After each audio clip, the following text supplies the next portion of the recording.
Welcome to A Dad's Path, where we navigate the heart and science of parenting.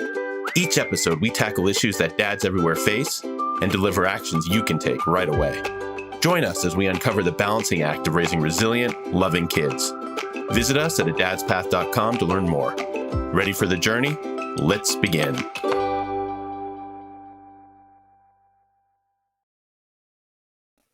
Hello, and welcome to another episode of A Dad's Path podcast. I'm Will Braunstein. Today, we're here with Yshai Boussi. Yshai's life focus has been in marriage and family therapy. He is an expert. He's a licensed professional counselor. He runs a successful practice in Portland, Oregon, and is the author of this new book, Staying Connected with Your Teen, Polyvagal Parenting Strategies to Reduce Reactivity, Set Limits, and Build Authentic Connections. We're going to talk about all this, as well as preteen and younger kid stuff and how that all relates. You can find his book wherever books are sold, and you can learn more about Yshai at portlandfamilycounseling.com. So welcome, Yshai. I'm excited for this conversation. Thanks for having me, Will. It's great to be here.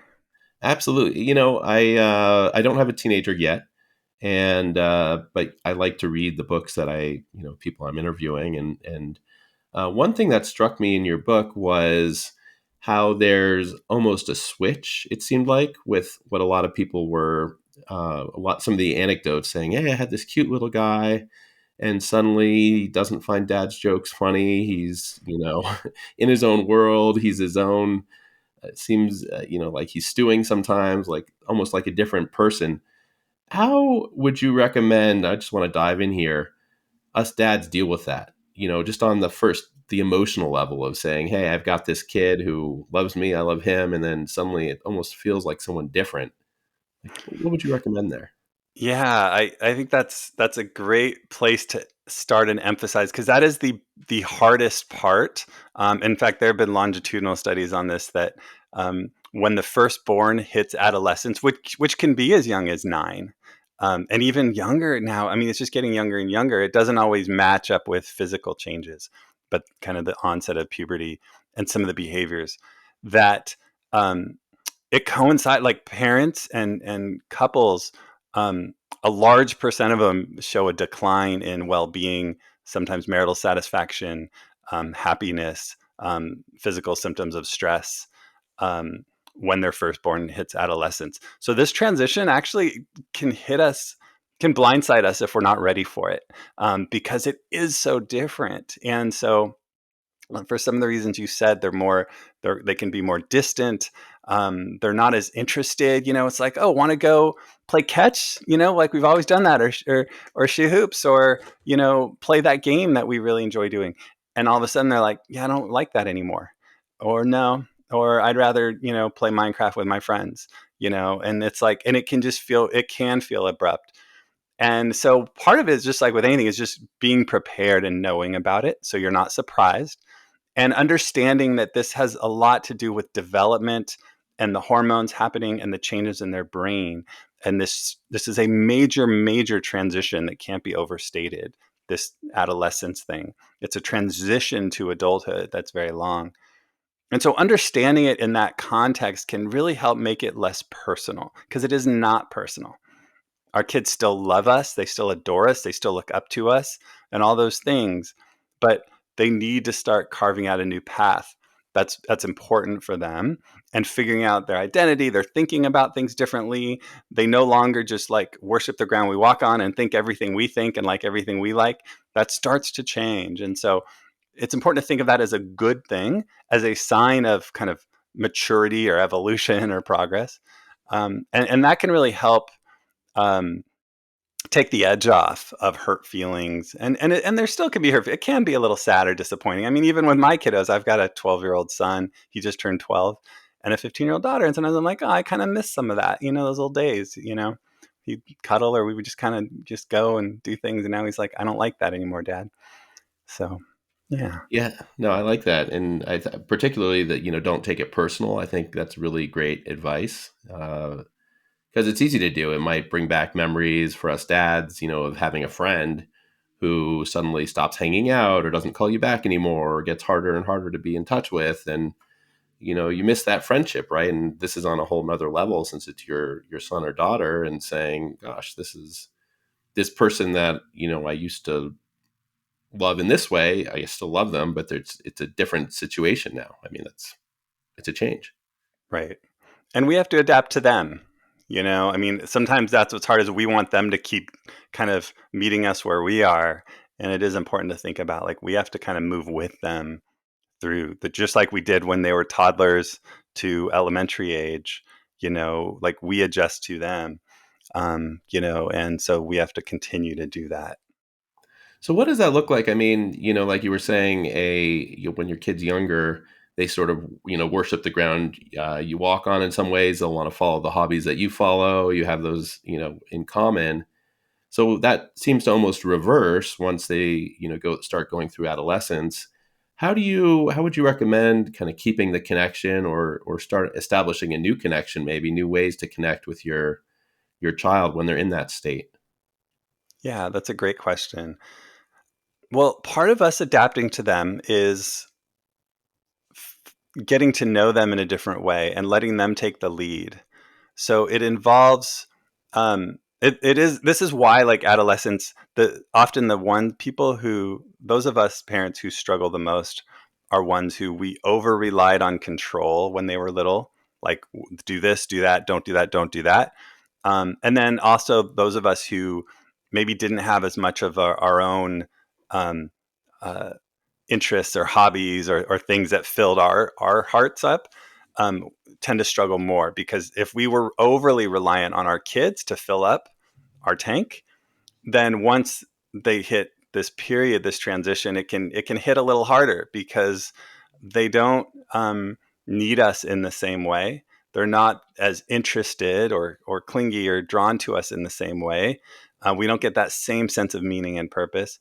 And they don't listen to us in the same way. They don't just we say jump, and they don't just say how high anymore. Sometimes they didn't do that when they were little either, but they're more likely to do it when they're younger and less likely to do it when they're older.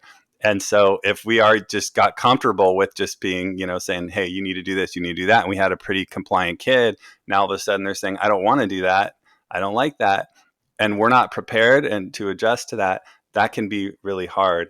But so I think following their lead, figuring out what are they interested in and getting interested in that. And that could include video games. It can't just be video games because that's a whole nother conversation. But us, particularly more so with boys, like learn about things they're interested. If they're into D&D or magic, or there's a new sport or a new instrument they want to play or learn how to play, even if you have no interest in that and you don't understand it, get immersed in their world, ask questions. That's a way to connect with them. And then the fun thing about kids as they get older is you can actually have more conversations with them. That's the upside. We talked about some of the negative parts, but you can get to know them better. They'll talk more. You can share more when we connect with them in a age appropriate way, and then we can figure out how do we create a new relationship, a new dynamic that works for both of us. I like that. No, that's right on. I mean, I've often asked parents, who have older kids, what their favorite stage of, being a parent was of kids, and often the answer is I love every stage because every stage is different. And I felt like that was sort of a cop out answer, to be Uh-huh. honest, before I had kids, Uh-huh. even Yeah, when they were yeah. really young. But now I get it. I mean, it's true. It was exactly what you're saying. Whereas, like as a baby, my son was so cute, and he's now cute in a different way. But as a baby, we couldn't play soccer. We couldn't talk about certain things, to your point. You couldn't, do a lot of things. So as they get older, it's, probably pretty empowering to see them turn into little people, to bigger people who have their own thoughts and opinions. And going back to your original comment, like, don't take it personally. It's part of life. It's part of growing up, right? Right. Yeah. And we got to get out of their way. Like we do. I mean, that's easier said than done. It's like because we're human. We have our things we love. I love basketball. I love playing basketball. I've played it my whole life. I still play it when I can, when my body allows me at, 48.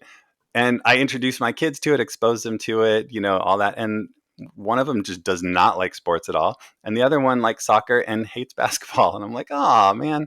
So that's a bummer.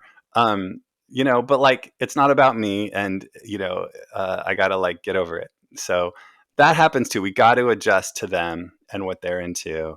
Um, and sometimes it's nice if it works out. That's great when they're into the same things we're into, but often that's just not the case. And so we got to let things go. Hmm. Yeah, go where they are. I like that. Uh, so you also bring up video games. You said that's a little different in terms of interests, and I would agree. And just because it's screen time, because probably for a lot of reasons, but I've seen that with my kids, and then also with a lot of peers, a lot of parents I talk to. Their kids are kind of get obsessed with video games. Uh, what's the role of sort of screen time limits, video games? Like, how do you view that, and how do you recommend parents should be approaching that? Yeah. And I know you had a great episode with Devorah Heitner on, and she's fantastic on talking about screens and stuff. So um, that's a good one. I think I just in general terms, I think there are two types of balance to think about. There's balance online, and she talks about that as well. Like there's different ways to think about screens. That just the term screen time is pretty outdated because they're so ubiquitous. We're just like on them for all kinds of things. We're on screens right now. Is this screen time? It's like that's really different than watching a Netflix show or scrolling through TikTok. So thinking about that balance online, that you're not just watching TikToks. Are you creating a video? Are you editing a video? Are you making something? Are you learning something? Um, are you playing by yourself video games, or are you playing with friends? I think that's a difference as well, even like within gaming. And then balance online and offline. So, um, are you offline? Are there times when you're just not on a device and you can just be creative, be present, you know, um, without needing it nearby? And so that kind of balance, online versus offline, and then balance online. What are you doing? Are you doing the same things over and over again?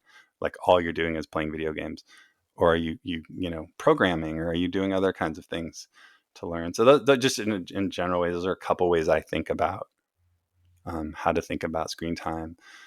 Some kids need more boundaries than others. Some Mhm. kids are more impulsive. Some kids, maybe they struggle socially for various reasons. And so they're going to be more drawn to that online world because it's safer and easier. And it can be a really slippery slope. And so they need more boundaries. And it is hard. I do want to empathize with parents. Like, we're stressed out, we're tired, like, we need a break, and like 30 minutes can turn in, it's a nice break, or an hour, but then that can turn into 90 minutes and then 2 hours because we're like, oh, that's just. But then all of a sudden now that can become the new standard. And they're like, they need 2 hours or it's not okay anymore. Whereas it used to be 30 minutes was like a treat. And so also be careful about that slippery slope and know your kid. Some kids, like, how do they act when they get off of it? So one conversation to have with them is, you want more screen time, right? You want to be able to play more video games. Well, here's what I'm looking for. I'm looking for how you are when you're not playing video games. Are you asking for it nonstop? Are you overly focused on it instead of being present? How are you when you're on video games? Are you being respectful? Are you being appropriate? Learning etiquette. And then how are you when you get off? Do you get off when it's time to get off? Are you grumpy? Are you irritable? Are you mad? Or are you getting off responsibly and keeping your commitment about the limits? When I see you're handling those three things well, then I'm going to be much more comfortable giving you more time because I see you can handle what you have. So that's another way to have a conversation with your kid about video games.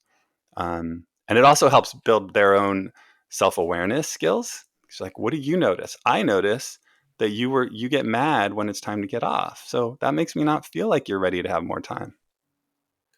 Yeah, that's great. Thank you. That was a tremendous answer. I think you're right on. I mean, screen time is an outdated term, as you said. I mean, just because there are so many different things you can be doing on your screens, and we are all on our screens a lot, and our kids, even at school, they're sometimes on screens, and uh, but yeah, case by case, seeing how your child is reacting when they're not on it, if they're following the rules, and I think it's good to aspire to having screen time being something that's earned, not owed, Mhm. because it's very easy for kids to get in the habit of saying, "Hey, I get an hour of screen time every day, no matter what," and I mean, the fact of the matter is, there are going to be some days where doesn't work. You know, if they have soccer practice or they have other responsibilities, you don't want that to be crowded out by, oh well, number one is the screen time, because that's what they enjoy the most, Hmm. typically. So, but yeah, I think you're right with your answer, and that was a good approach on how to speak with your kids about it in a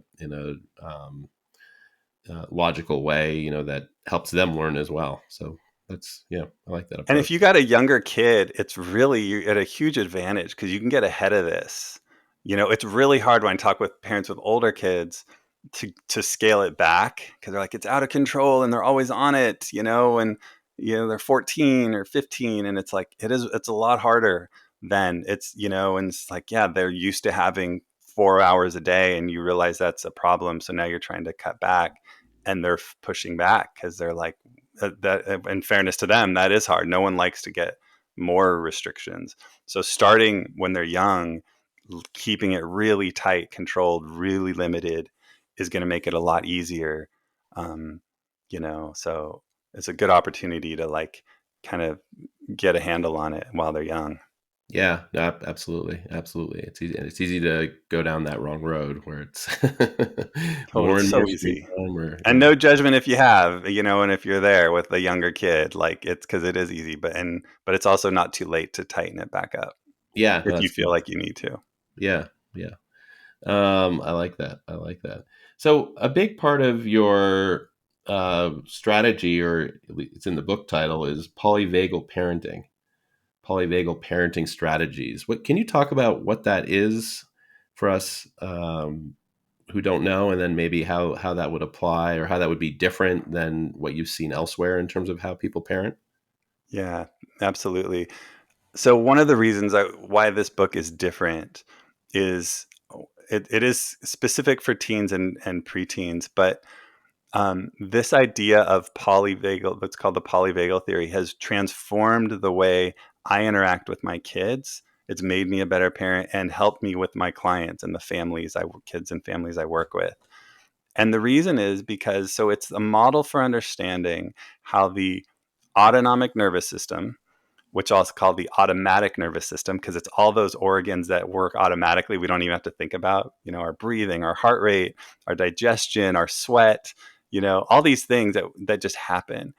And they're designed to protect us. When we're in danger, our heart beats faster and our digestion shifts and our blood rushes through our muscles so we can run or fight. Like, so it's our nervous system. There's a term called neuroception, which is how our nervous system is our first responder to the environment, and it dictates how we think about other people, how we think about ourselves, how we think about the world.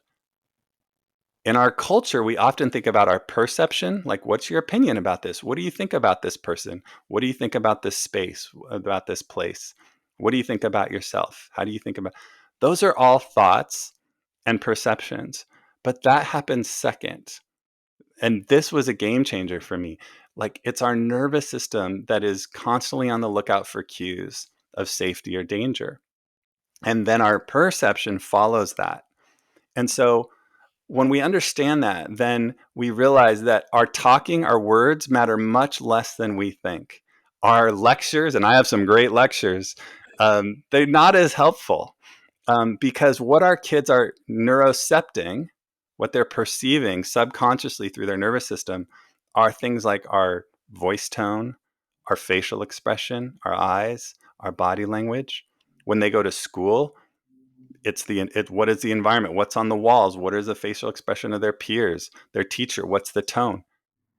Now, all of us have a unique nervous system, and we have three pathways. Our autonomic nervous system is three pathways or three states that we all experience at one time or another. And you can think of these states as as a hierarchy and a metaphor that I talk about that comes from Deb Dana. And by the way, this theory was developed by Stephen Porges. He's a brilliant scientist, and then his colleague Deb Dana made it really applicable. Almost all therapists nowadays, vast majority apply polyvagal theory in their work with clients because it's so helpful. So I'm bringing this to the masses. I'm trying to bring it to just regular people like you and me. So if you think about these three states as on a continuum or a ladder, on the bottom rungs of the ladder is the shutdown state. So that's when we're disconnected, low energy, meh. It could be depression, but it also could just be like uh, apathy or just not mild depression or just not really that interested. We've all been there. We know it when we're in it, you know? Now, when you move up to the middle rungs of the ladder, that second state is what I call the activated state. So that's when we're actually very mobilized. We have activated energy. There's adrenaline and cortisol pumping. We might be, their kids are extra fidgety. They can't sit still. They're all over the place. They're scattered. Even when we ask them to sit still and they try their best, you can just see their body is just tense, right? They're more argumentative. And then, of course, it's when they can be really loud or aggressive or, when they're really, that's activated energy, right? So that's a second state. Now, when you move up to the top rungs of the ladder, the most evolved state is when we're regulated. And that's when we feel safe internally. It's not necessarily being safe, it's feeling safe in our body. When our kids are like that, when we're like that, we're calm. We can use the word peaceful. We're capable of connecting. We're capable of learning. We're capable of receiving connection. And so a healthy nervous system is a flexible nervous system. And so all our kids are different. If you have two kids, I have two kids, they're different. Their nervous systems work a little differently, And so recognizing what state your kid is in at any given time, recognizing what state you're in as a parent at any given time is going to really inform how you interact with them. Because when my kids are activated, sometimes gets me more activated, and we tend to butt heads. We're much more likely to do that. Or if I'm talking to them while they're activated, my daughter will just shut down. My son will get more angry. My daughter's more shut down oriented. My son's more activated oriented. They're a little different. So how do we move them up the ladder when we recognize that they're in one of these other states? Well, there's a term, and I talk about this in my book, called co-regulation. There's a number of ways to do it, but the most important way is through co-regulation. We need another regulated other human, and it actually can be a pet too, to help us get settled. So the best way to help my kids get re-regulated when they're activated or shut down is for me to be regulated. And that isn't just by telling them to calm down, because if I'm activated, they're going to hear my nervous system, not my words. And then we can talk about there are other ways too about giving them, these are like coping skills and tools, like music can be helpful, art, nature, the environment, helping them bolster their ability to get regulated. And then we can have those conversations that we so long to have. The lessons, the learning happens only from a regulated state. And too often our kids are living in this activated state, and we're like trying to get through them, and it's not going anywhere because they're not regulated. So we want to always be asking ourselves, how do we help our kids get more regulated? It's a nervous system. It's automatic. They're not choosing it. They can't help it. And some kids are just highly sensitive and have a harder time getting regulated than others. And it's important to be aware of that. And some of us are highly sensitive and we get really activated. And that's really normal too. And we just want to be able to notice that for ourselves and have some strategies to get ourselves re-regulated before we interact with our kids. So that's kind of the gist of the polyvagal parenting approach, is thinking about them through the lens through the nervous system before we think about techniques and strategies and fixes and all those things.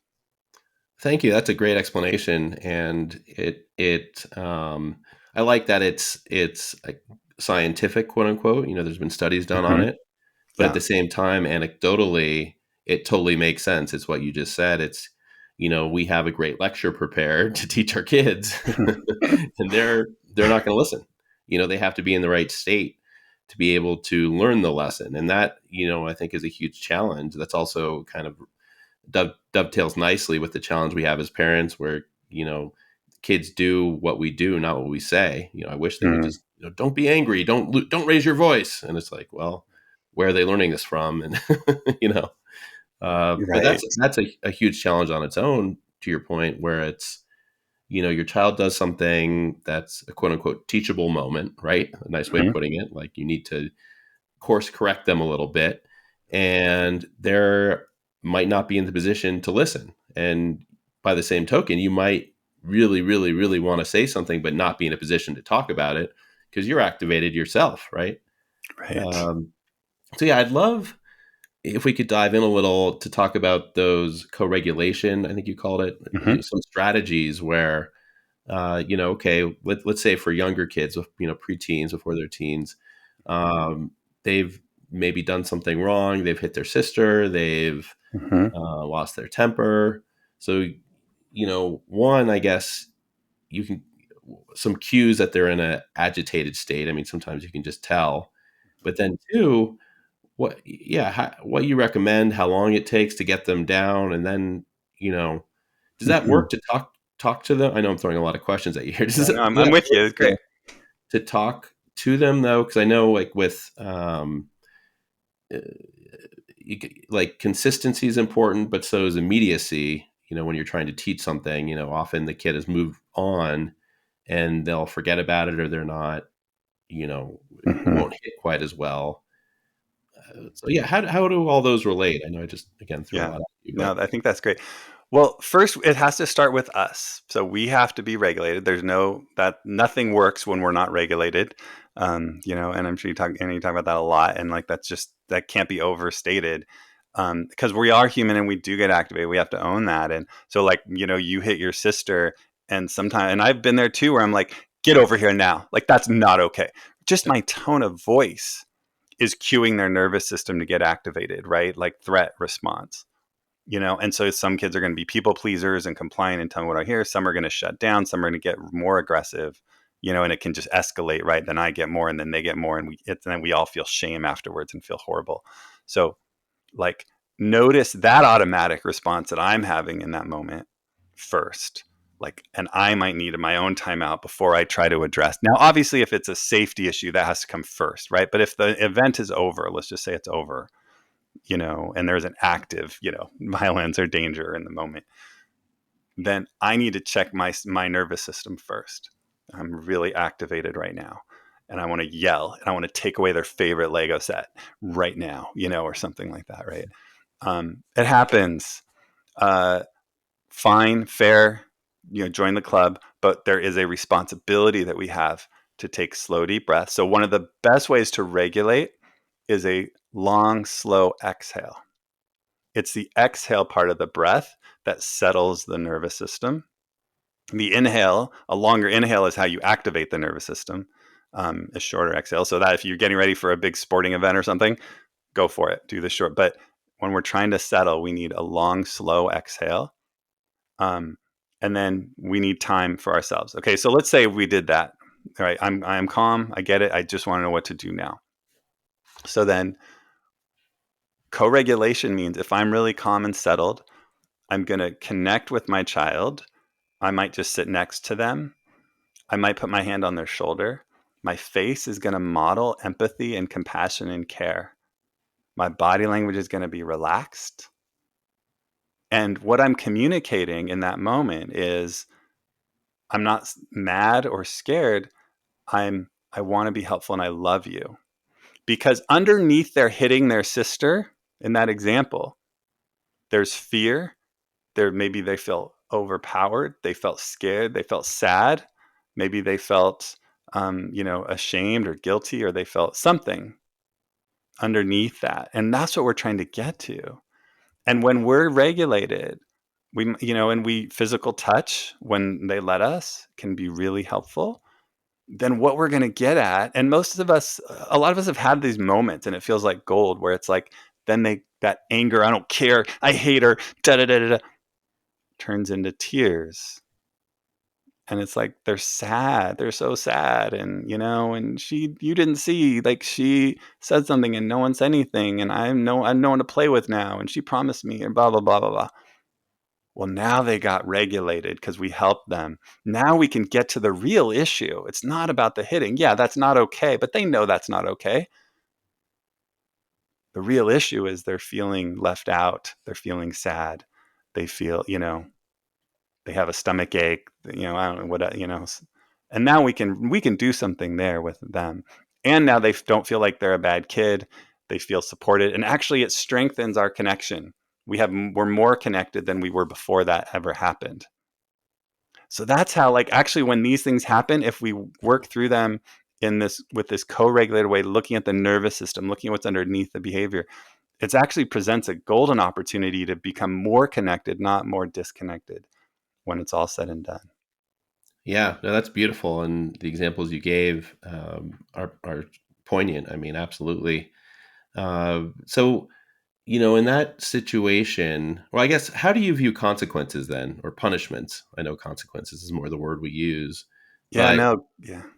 Great yeah, one. So that's section 3 of my book. So the book is grounded in connection with kids. But when I wrote it, I was like, there can't just be connection, because if that's all there is, and you could raise entitled kids who think, like they can have whatever they want as long as we're like friends, and where do boundaries and limits go? So I actually the third section is on expectations and accountability. So it starts with expectations.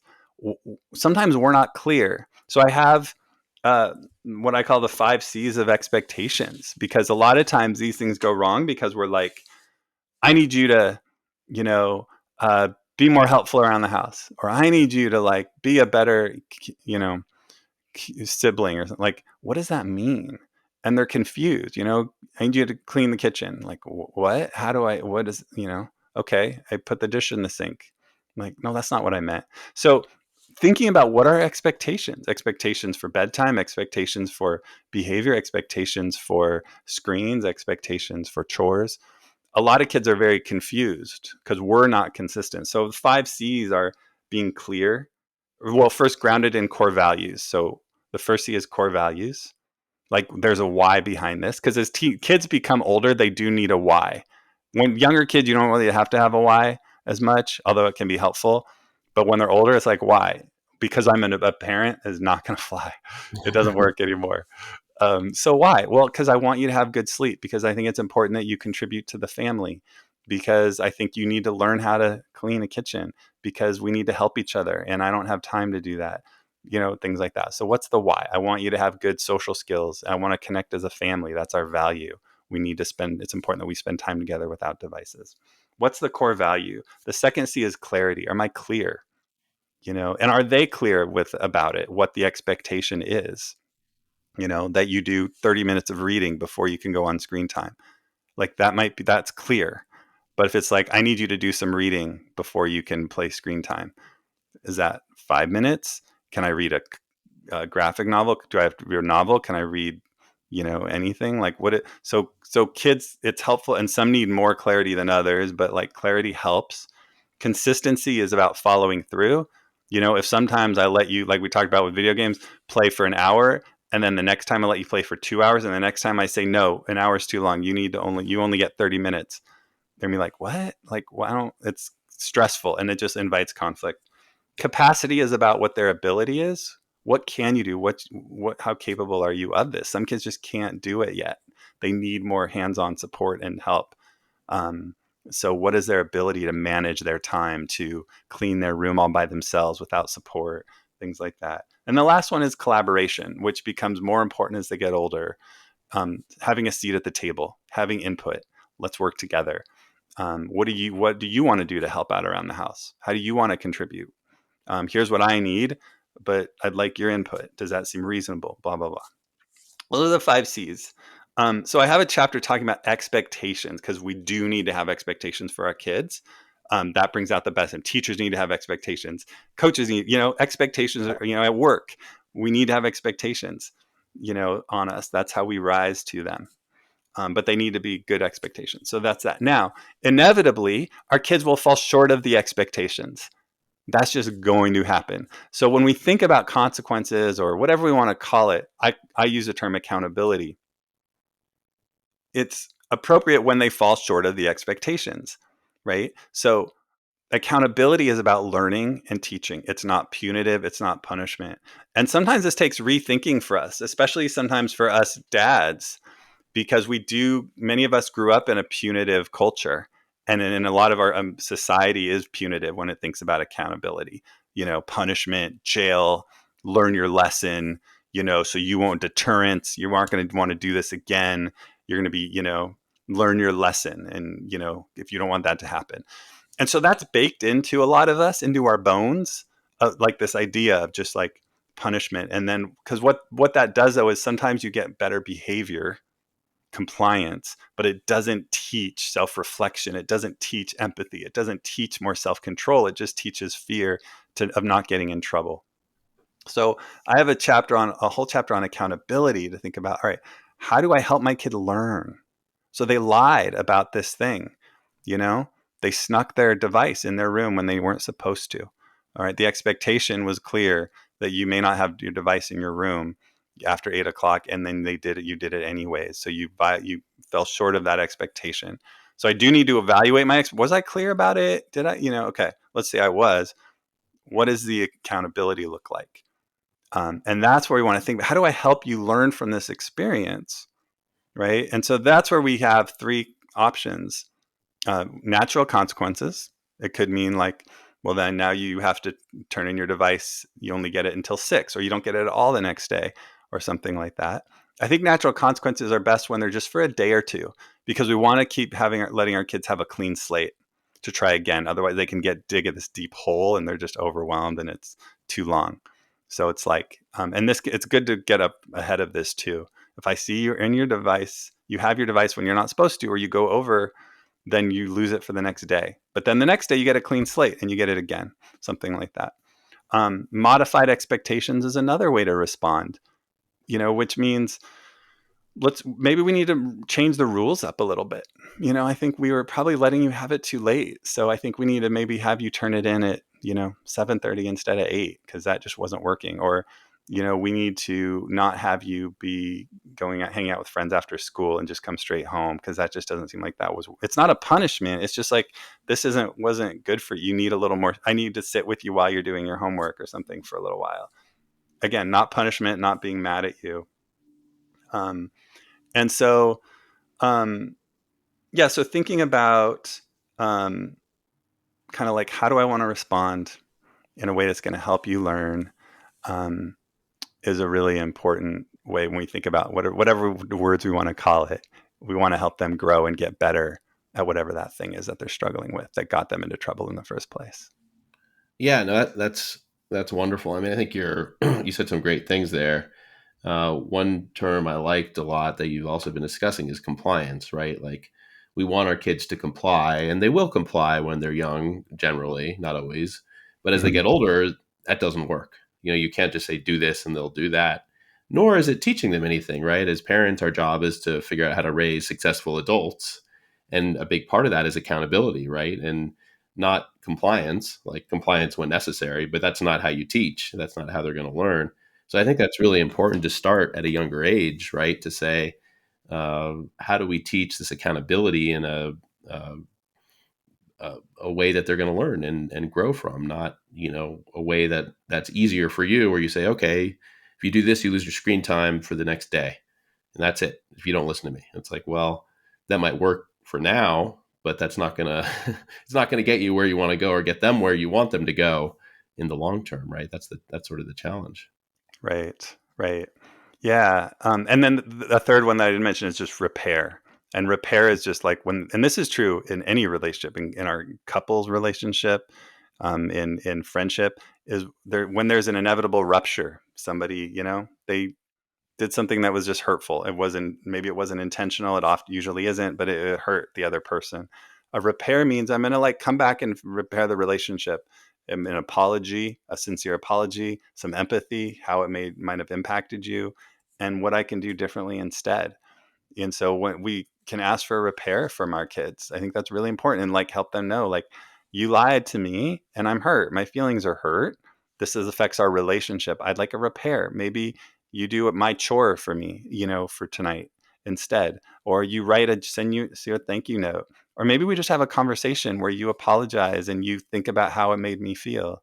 And then you're willing to do something different. What are you willing to work on, in the future? Younger kids, especially, they need help with this, but it's a great process of thinking about, like kind of improving that the relationship and getting it back. And then once they do it, we give them a hug. I love you. Good. We're good. We move on. Thank you for doing that. We don't hold it over their head. We don't bring it up. And they feel better too because they fixed it. They got to do something and they didn't just brush it under the rug and move on. Because we all know, like I've been, when we just move on and we're not really, we get resentful. Yeah. We don't want to just move on. Yeah, no, absolutely. Absolutely. I want to talk a little bit before I let you go about co-regulation a little bit more. And I mean, so is that I'm hoping for an inspired answer here. Is that like a muscle you can build if we feel like we are not great at keeping our nervous system under control, or our kids often are just go, you know, to totally activated very quickly? Is that something that can change, or is that something that more is kind of set? Or Yeah. how do you with your experience, what have you seen there? Yeah. So our nervous system is adaptable. We can change our nervous system over the lifespan, and that's really exciting. We can get better at getting regulated at all ages. Certainly, kids through their mid 20s can do it much quicker, efficiently, faster because they just learn quicker, efficiently, faster, especially once they hit adolescence. But we as adults can do it too. We can get better at regulating. Um, and so from there, it happens naturally. Co-regulation happens naturally. Like when our kids were babies, we co-regulated. That's what we're doing. We're cooing, we're holding them, we're rocking them. We don't have to learn how to do it, right? And it works together. They co-regulate us, we co-regulate them, like, usually. But when they're distressed, we don't have to take a class on that. That's co-regulation. But we need it throughout the lifespan. We need it with our partners. We need it with friends.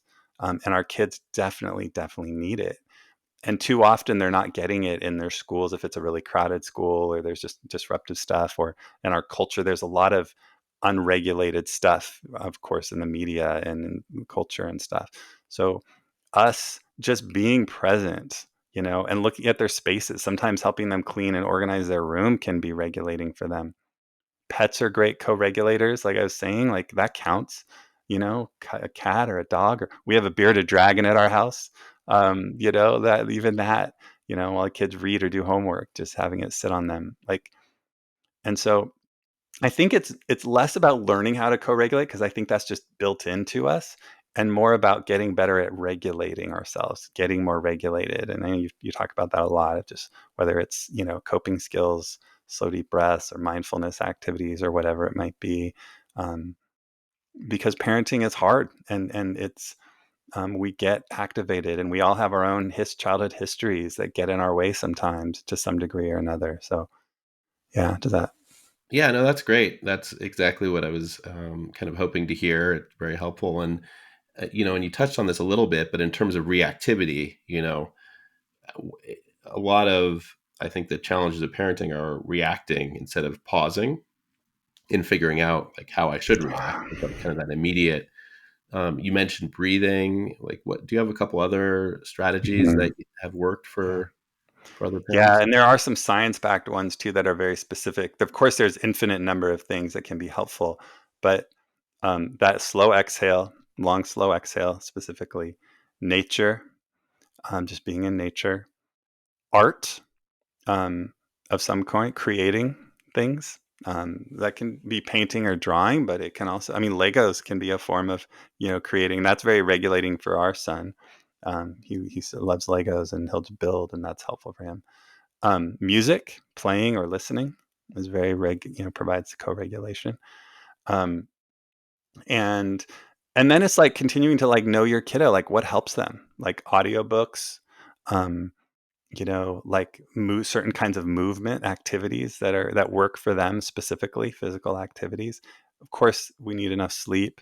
Some kids have allergy sensitivities that actually affect their nervous system.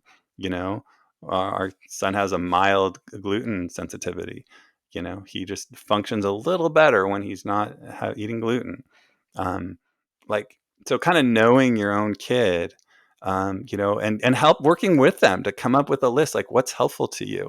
My daughter um, uses smell scents in her room, like these sprays, like lavender and things like that, and light certain candles. She doesn't know any of this stuff. Although I talked to her about it, but she's like not that interested. but she knows enough to know intuitively, like those scents help regulate her nervous system. And so it's like it's a nice journey to work with our kids to help them kind of think about fidgets. I have fidget basket in my office for kids, that's regulating while we're talking and hanging out. Most therapists do, you know, um, things like that. Yeah, no, those are great. Those are great ideas.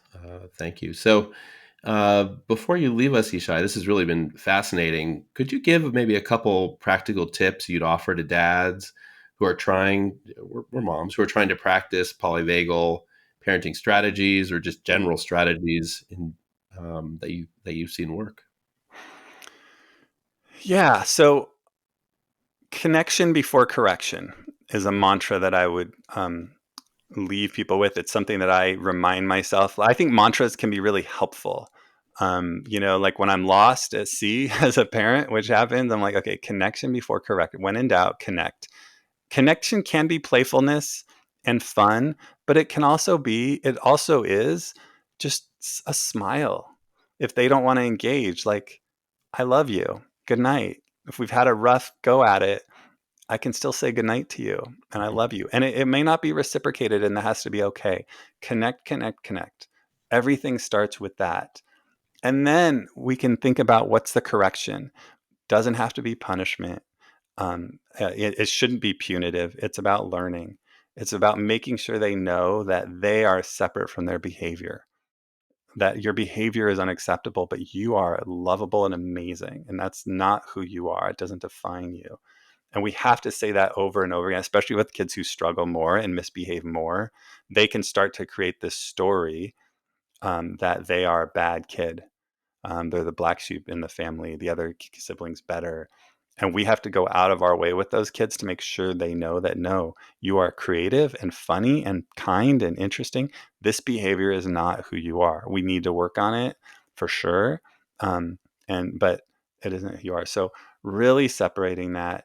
Continuing to learn and hang out. Like I love what you're doing, Will, because like as dads, sometimes we don't always fit in with the moms groups or but we want to learn and parent as parents, and how can we get better, and finding there's a lot of dads that also really want to work on and think about parenting and be the best parent they can be. It is the most important job. And there's so many resources. You have a ton, I have a bunch on my website, and there's just a lot of other stuff out there, good stuff out there to find, to just keep learning, and working together and with your partner. That's a whole nother thing if you have one, is important. So connection before correction, always come back to that, and hang in there. It's not personal, especially as they get older. It will get trickier, and it's not personal. So stay engaged. Oh, great advice. Yshai, this has been a really fun conversation. I learned a lot. I'm sure our listeners will too. Again, you can find out more about Yshai at portlandfamilycounseling.com. You can find his book wherever books are sold, Staying Connected with Your Teen. That'll all be in the show notes. But thank you, Yshai. This has been a very enjoyable conversation. Thanks, Will. Yeah, this was really fun. I enjoyed talking with you. Appreciate all the work you do. Thank you. All right. Talk soon. Take care.